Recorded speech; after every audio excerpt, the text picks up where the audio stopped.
Ano yung masasamang epekto sa pagsama sa masasamang kasama? Sige, sa paksa natin, ang masasamang kasama, nandun na yung sagot eh. So, isasahin natin ngayon yung mga epekto sa pagsama sa masasamang kasama. Kasi ito, hindi lang sa mga kabataan, kundi maging sa mga may edad. No? Pangkalahatan. Pero lalo-lalo nga sa mga kabataan kasi. Sa mga kabataan ngayon, ang siya talagang exposed sa lahat. No? Pagdating sa mga kaklase, mga kaibigan, nakakilala, sila mas madaling akayin. Kaya lang, kumisan may mga tao na kasabi mga parang late bloomers na kung kailan tumanda ka, saka naman napagwala, saka naman napagkala, saka naman nakasama yung masamang kasama. So, tingnan natin yung mga masamang epekto sa pagsama sa masasamang kasama ayon sa banal na kasulatan.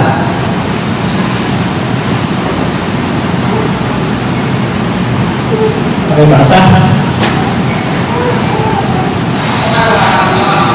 Pagkasilan ng mabuting ugali at pag-iisip, huwag kayong patayin. Ang masasamang kasama ay sinisira.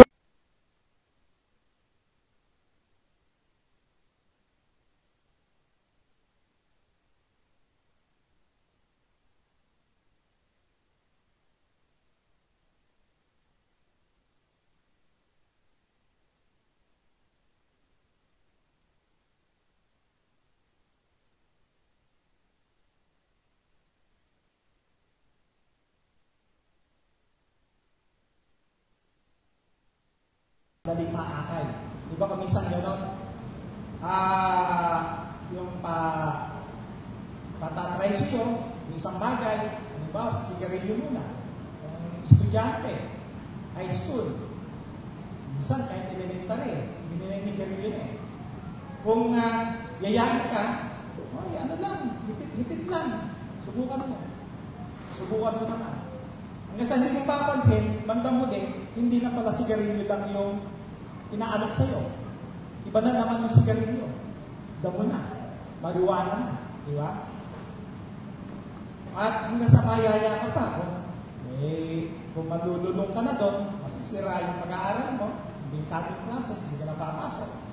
Pagkatapos, iinom pa. Diba? Mayroon mga nangyari sa mukha. Kahit mga babaeng tao, estudyante, dyan sa high school, nandun sa gitna ng bukid, pag-iinuman, mga babae, mga lasing. Ilang beses maraming nangyari na yan. Lasing. Kaya kung minsan, yung nangyayari yung panghahalay. Diba? Kasi lasing eh. Gagamit pa ng pinagbabawal na gamot, marijuana. Bandang huli, para di ka tamaan, para tumagal ka sa inuman, aalokay ka naman ng shabu. Diba? Ganun eh. Na pagka maling kasama, masamang kasama, ang nakasama mo, naging kaibigan mo. At dadalhin yan hanggang sa loob ng pamilya, ng tahanan. Dating masayang pamilya, pero dahil sa hindi magandang kasama, na-influensyahan ka, masisira pati yung relasyon ng magulang sa anak, anak sa magulang. Diba? Kaya yun ang sabi, sumisira ng magandang ugali. Ano ba?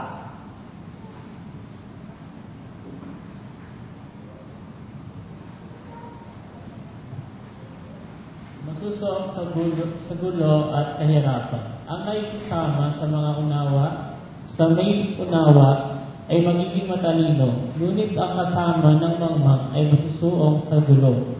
Ang hinaharap ng masama ay kahirapan sa buhay, ngunit sagana ang biyaya sa matuwid ay naghihintay. Yan. So yung negative, yung masama na kasama, masusuong sa gulo. So masama din ang inaharap nun. Kahirapan daw sa buhay. Diba? Pagka masamang kasama. Yun na. Sige.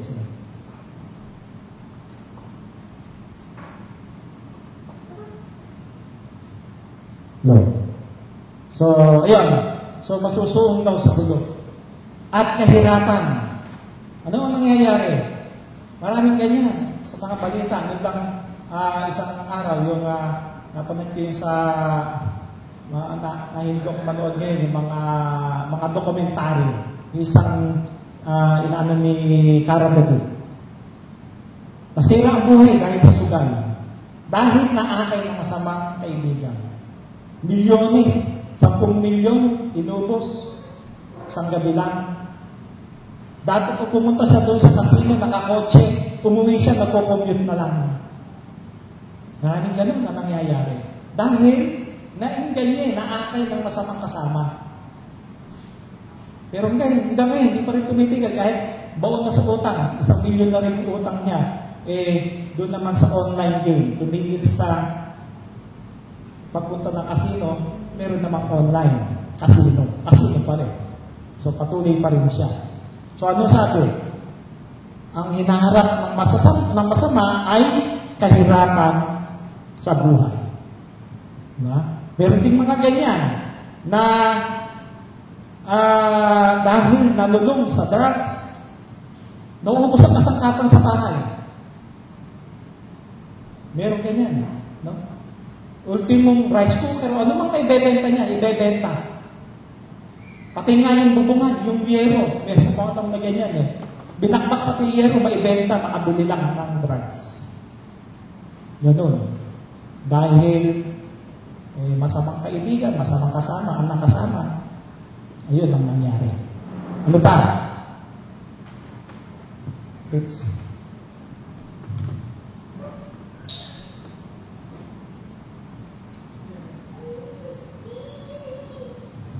basa.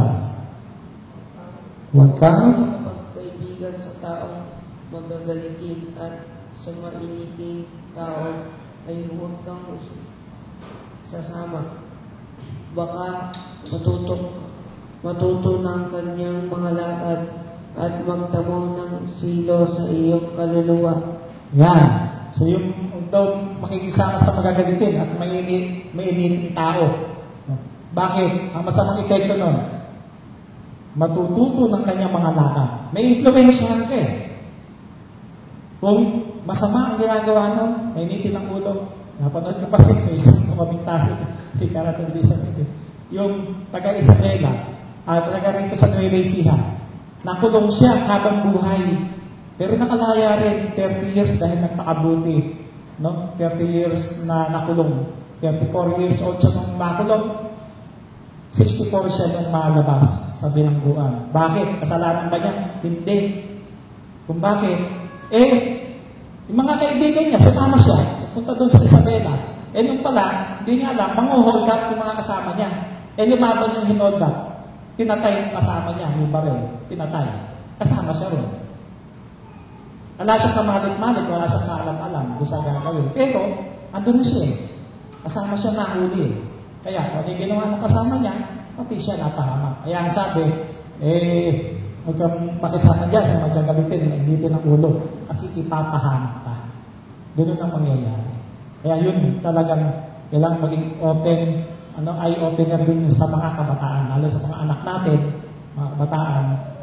Yan, madaling maakay kasi ng mga kaibigan. Yung mga sul-sul-sul, mga buyo-buyo.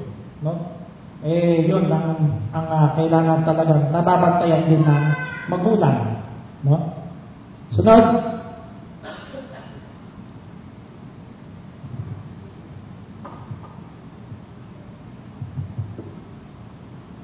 Aking anak, sakali bang akitin ka ng masama, huwag kang paaakay. Siya iyong tanggihan nga. Kung sabihin nilang, halika, tayo ay mag-abang, bilang katuwa ay dalungkumin ang mga walang malay. Sila'y ating dumudugit, walang awang papatayin, at sila ay matutulad sa patay na ililibing. Ating sasapsamin ang lahat nilang kagamitan, bahay natin mapupuno ng malaking kayamanan. Halika at sa amin ikaw nga ay sumama. Lahat ng masasamsam bibigyan ng bawat isa. Aking anak, sa kanila ay iwasan mong makisama. Umiiba ka ng landas mo, nananalayo sa kanila. Yan. So, yung talagang ibinibilin, no, sa mga anak, kung akitin ka raw ng masama, huwag ka sumama. Huwag kang paakay, tanggihan mo. Anong gagawin daw? Halika tayo mag-abang bilang katawain taluhungin ang mga walang malay. Ganyan nangyayari ngayon, di ba? Mga kabataan, trip-trip lang. Nandun sa kanto, mag-aabang, magtitrip, kung sino yung unang dumaan, babatuhin. Diba sa Manila, yung mga bata, yung pupunta dun sa overpass, tapos nang babato ng mga sasakyan, trip lang nila yun. Pagka dito, nakatinginan, trip lang nila, o grupo-grupo, malakas ang loob, yun ang humihiram ng tapak sa mga kasama.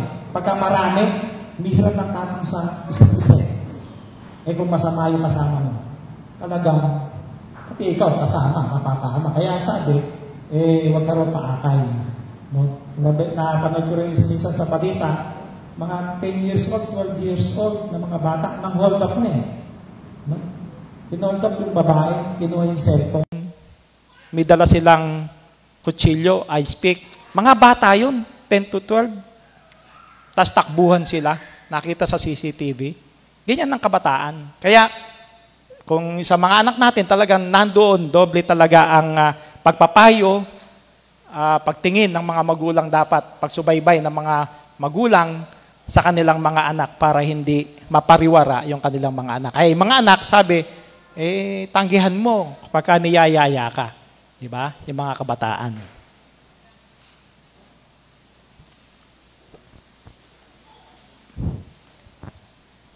Ngunit, pinawalang halaga ni Rehoboam ang payo ng matatanda. Sa halip, nagtanong siya sa mga kababata niya na ngayon naglilingkod sa kanya. Ang sininod niya ay ang payo ng kabataan. Kaya sinabi niya, kung mabigat ang dalahing ipinapasan sa inyo ng aking ama, dadagdagan ko pa iyan. Kung hinagupit niya kayo ng latigo, panghampas na may tinik na bakal ang ihahagupit ko sa inyo. Ayan, kung bakit natin binigay yan, ito kasi yung panahon na yung anak ni Haring Solomon, si Rehoboam yung pumalit sa kanya. Si Haring Rehoboam, hindi yung mga advisor ni Haring Solomon, matatanda na siyempre, inalis niya. At ang kinuha niya mga advisor, yung mga kaibigan niya, mga kababata niya, na masasamang kaibigan. No? Yung payo, puro masasama ang ibinigay, inatangan pa ng mas mabibigat na pasanin ang bayan. So, doon napahamak yung paghahari ni Haring Rehoboam dahil nakinig siya doon sa mga masasamang kasama. Kinuha niya mga advisor, mga kaibigan niya, mga kababata niya. Inalis niyo matatanda na mas mayroong kaalaman. Ano nangyari sa bayan? Nahati ang kaharian ng Israel. No? Yung 10 umalis, 10 tribo, 2 lahi yung natira kay Haring Rehoboam. So yun, ililigaw daw sa pagpapayo at pagpaplano. At higit sa lahat, ano pa? Tingnan natin, sino yung ating magiging kaaway pa? Pang-anim, magiging kaaway ng Diyos. Mga taksil, hindi ba ninyo alam na kapag kinaibigan ninyo ang sanlibutan, ay kinakaaway naman ninyo ang Diyos? Kaya't sino mang nagnanais na maging kaibigan ng sanlibutan, ay kaaway ng Diyos. Yan. So pagka yung mga bagay na ginagawa ng mga masama, na impluwensyahan ka ng iyong mga kasama, masamang kasama, imbis na nakikipagkaibigan ka sa Diyos, hindi. Sa dyablo ka nakikipagkaibigan. At kaaway ka ng Diyos. Kasi kung masamang kaibigan, yung mga gawa ng laman, ang siyang ituturo sa iyo. So, ililigaw pati yung iyong pananampalataya.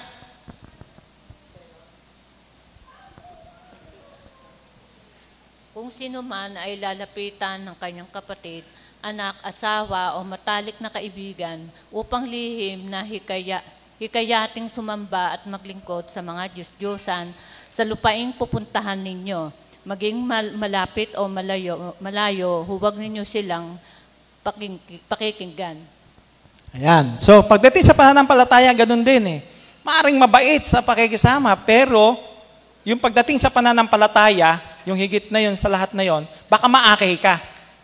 Kaya sabi nga, kung hikayatin ka sa mamba, maglingkod sa mga Diyos-Diyosan, iglesia na tayo ng Diyos, pero meron tayong maling kaibigan na nakasama, magandang magsalita, na impluwensyahan ka, no?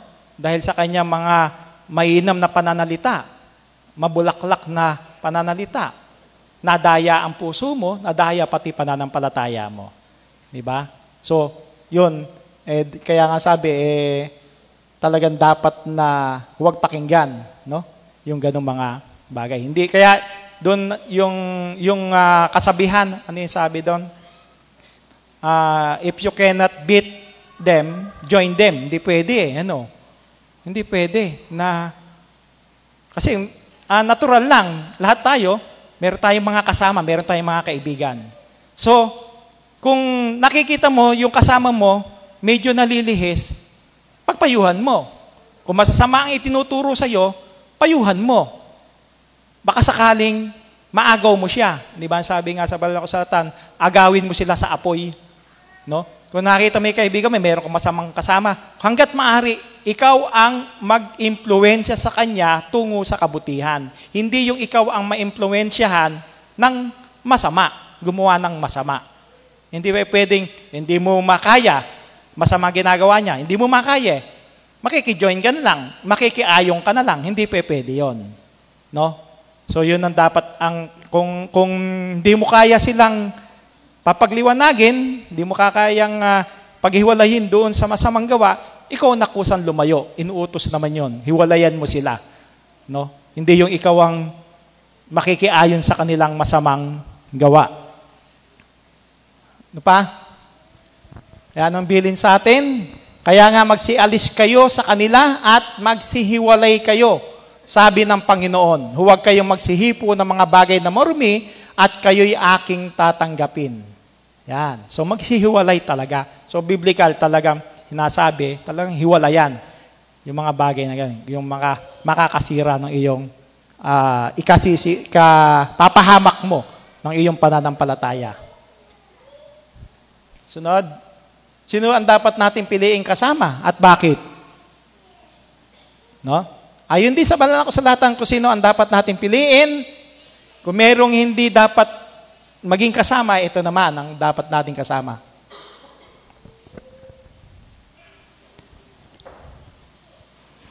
Okay, basa. Pagtulong sa pagkapabuti ng ugali ng pagkatao ng iba. Ang bakal ay nagpapakintab ng bakal at ang isang tao ay nagpapakintab sa kanyang kapwa. Yeah, medyo malalim yung talata. Ano? Ang bakal ay nagpapakintab ng bakal at ang isang tao ay nagpapakintab sa kanyang kapwa. Diba? So, ibig sabihin, yung ikaw mismo, yung tao na kung nandun siya sa masamang gawa, maakay mo siya, mapapabuti siya. Parang sa mga estudyante, halimbawa nakasama mo, yung masasama, ang ugali, mahahawak kung di mo lalayuan. Pero kung yung mabubuti, ang mga kasama mo, lalo na kung mahihilig mag-aral, no? Nagkakaroon pa kayo ng group study. Ikaw na dating walang hilig mag-aral, nakasama mo mga mahihilig mag-aral, masipag mag-aral. Nagkakaroon pa kayo ng group study. Magiging ganun ka din. Di ba? Kaya nga sabi, ang bakal ay nagpapakintab ng bakal. So, kung matalino yung mga kasama mo, pati ikaw nahahawa na rin na mag-aral at magiging matalino rin. At ang isang tao ay nagpapakintab sa kanyang kapwa. So, yun lang ibig sabihin. Na mahahawa ka sa kanila sa mabuting gawa nila, mas mabuti na yung mabuting kaibigan ang iyong makasama. Sunod. Pagpapalakas ng pananampalataya at pagkakaroon ng tamang direksyon.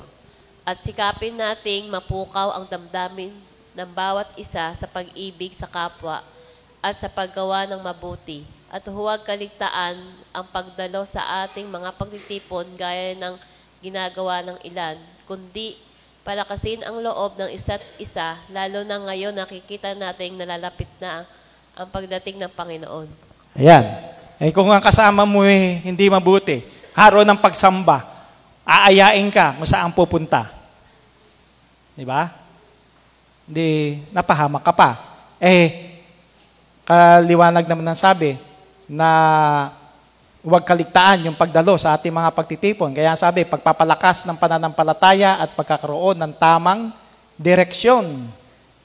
So, tayo mismo ang siyang magpapatuloy sa ating gawain. Lalo na kung kapatid sa iglesia, kung mayroong kapatid na nanghihina sa pananampalataya, ikaw mismo mag-aakay sa kanya para dalhin dito sa loob ng kapilya para sama-sama tayong sumamba. So, ikaw na naging mabuting impluensya, no? Ma-impluensyahan mo siya ng mabuti, maibalik mo sa pananampalataya.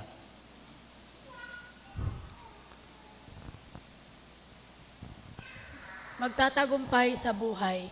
Mapalad ang tao na hindi lumalakad sa payo ng masama, ni tumatayo man sa daan ng mga makasalanan, ni nauupo man sa upuan ng mga manglilibak, kundi ang kanyang kasayahan ay nasa kautusan ng Panginoon at sa kautusan niya nagbubulay-bulay siya araw at gabi. At siya ay magiging parang punong kahoy na itinanim sa siping ng mga agos ng tubig at nagbubunga sa kanyang kapanahunan. Ang kanyang dahon naman hindi malalanta at anumang kanyang gawin ay giginhawa. Ayan. So pangako yan, magtatagumpay. Pagka hindi ka lumalakad dun sa payo ng masama o ng mga daan ng mga makasalanan, hindi ka sumasama dun sa masamang gawa. Nandoon yung pagpapala ng Diyos para daw ikaw puno na itinanim doon sa tabi ng daluyan ng tubig. So, tag-ulan, tag-araw, meron kang tubig, patuloy na dumadaloy na yon. Sa pagdating sa pamumuhay, nandun din yung pagpapala ng Diyos. No? Pagpapalain, hindi lang sa spiritual, kundi maging sa material. Nandun yung pagpapala. Pangako ng Diyos.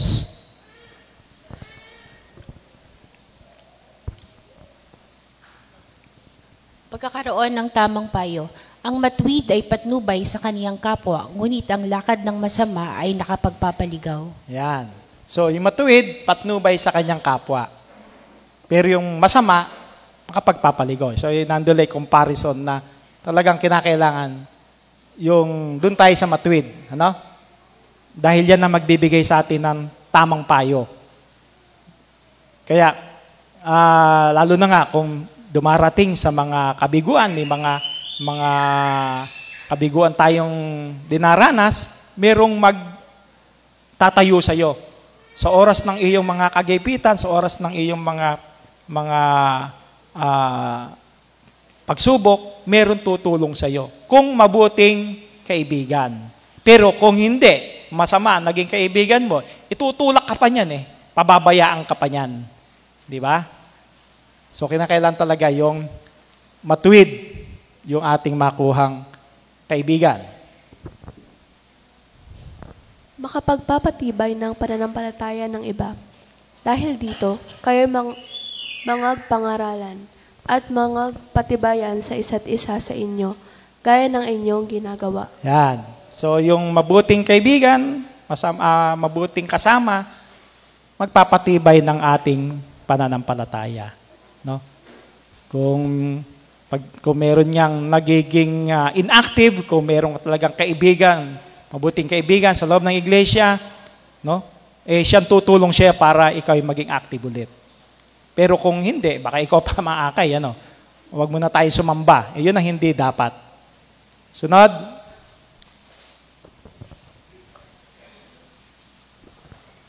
Magtutulungan sa panahon ng pagsubok. Magtulungan kayo sa pagdadala ng pasanin. At sa ganitong paraay, matutupad ninyo ang utos ni Kristo. Yan. Andun yung pagtutulungan. Pagdadala ng pasanin. So, gaya ng sabi ko kanina, sabi nga sa banal na kasulatan, mas maigi yung dalawa kaysa sa isa. Bakit? Kasi pagka isa, nabuwal ka, walang magbabangon sa'yo. Pero kung dalawa kayo, may kasama ka, yung tunay na kaibigan, ibabangon ka niya. Vice versa, pares lang kayo. So, kaya kinakailangan, magtulungan kayo sa pagdadala ng pasanin. Kanino tayo dapat higit na magkaroon ng pakikisama? Pagdating sa pananampalataya, pagdating sa ating paglilingkod, no? Ayon sa banal na kasulatan, sino yung dapat na higit na pakisamahan? Unang 1, 1:3. Yaong aming nakita at narinig ay siya rin naming ibinabalita sa inyo upang kayo naman ay magkaroon ng pakikisama sa amin. Oo, at tayo ay may pakikisama sa Ama at sa Kanyang Anak at si Jesucristo. Ayan. So, meron tayong pakikisama sa Ama at sa Kanyang Anak. So, bilang Iglesia ng Diyos, tatak nga natin yun eh. Dalawang pangalan, Ama at Anak. Meron tayong pakikisama sa Ama at sa Anak. Sila yung ating tunay na kasama, mabuting kasama, no? Ang sabi nga ng Panginoong Jesucristo, kayo'y aking kaibigan kung susundin ninyo yung aking utos. So, kaibigan natin ang Panginoong Jesucristo, no? Si Abraham nga tinawag na kaibigan ng Diyos eh. 'Di ba? So, meron kasi tayong pakikisama sa Ama at sa kaniyang anak na si Jesucristo. At kung kaninong pag-iisip ang dapat na taglayin natin, hindi yung masasamang kasama, hindi pag-iisip ng masasamang kasama, no? Kundi kaninong pag-iisip yung higit na dapat nating makamit, kaninong pag-iisip ang dapat natin tularan. Filipos 2:1-5, ako nababasa. Kaya nga, kung mayroong anumang kasiglahan kay Kristo, kung mayroong anumang kaaliwan ng pag-ibig, kung mayroong anumang pakikisama ng Espiritu, kung mayroong anumang mahinahong awa at habag, ay lubusin ninyo ang aking katuwaan upang kayo'y mangagkaisa ng pag-iisip, mangagtaglay ng isa ring pag-iibig at mangagkaisa ng akala at isa lamang pag-iisip, na huwag ninyong gawin ang anuman sa pamamagitan ng pagkakampi-kampi o sa pamamagitan ng pagpapalalo, kundi sa kababaan ng pag-iisip, na ipalagay ng bawat isa ang iba na lalong mabuti kaysa kanyang sarili. Huwag tingnan ng bawat isa sa inyo ang sa kaniyang sarili, kundi ang bawat isa naman ay sa iba't iba. Mangagkaroon kayo sa inyo ng pag-iisip na ito'y na kay Kristo Jesus din naman. Kung ano rin pag-iisip ng Panginoon Jesucristo, yun ang dapat na maging pag-iisip natin. Diba? Ano ang pag-iisip ng Panginoon Jesucristo? Yung masunod niya yung utos ng kanyang Ama. Diba? Sabi niya, ang aking pagkain, yung masunod ko yung utos ng kanyang Ama.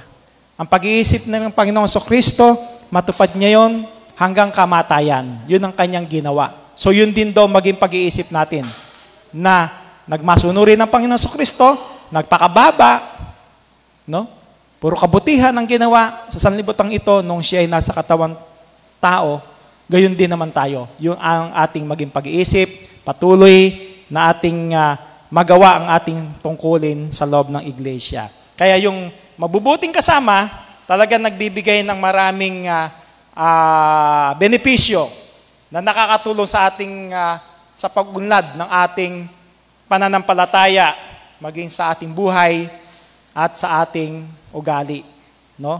Lalo na sa mga kabataan. Sila yung nagsisilbing gabay, suporta, upang magtagumpay tayo sa buhay ayon sa kalooban ng Diyos. Kung mabuting kasama ang ating magiging kasama, hindi yung masasamang kasama. So yun, lalo na sa mga kabataan, mga estudyante natin, at sa lahat, yung mga may edad, no? Talagang pipili tayo. Ayon sa Bible, pipili tayo ng mabuting kasama na hindi nating ikasasama. So, iiwasan yung masamang kasama, baka maligaw ka ng iyong mga landas. So, yun po yung ating paksa sa Bible study para sa umagang ito. Meron ko gustong i-share, itanong. Kung wala po, tayo po ay magpapatuloy at akin pong binabalik sa ating tagapangasiwa. Maraming salamat, Elder Ferdinand de Lorido, para sa pagliliwanag ng ating Bible study. Sa ating pong pagpapatuloy, tayo po ay makikinig ng isang intermission. Ito po ay pinaghandaan ng ating Gapan Choir.